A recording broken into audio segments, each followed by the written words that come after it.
harus betul-betul mengawasi situasi, mengawasi personil yang tersebar di wilayahnya masing-masing.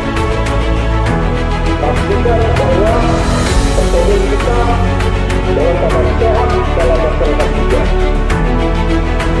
Apakah mereka mampu untuk melaksanakan tugas sebagai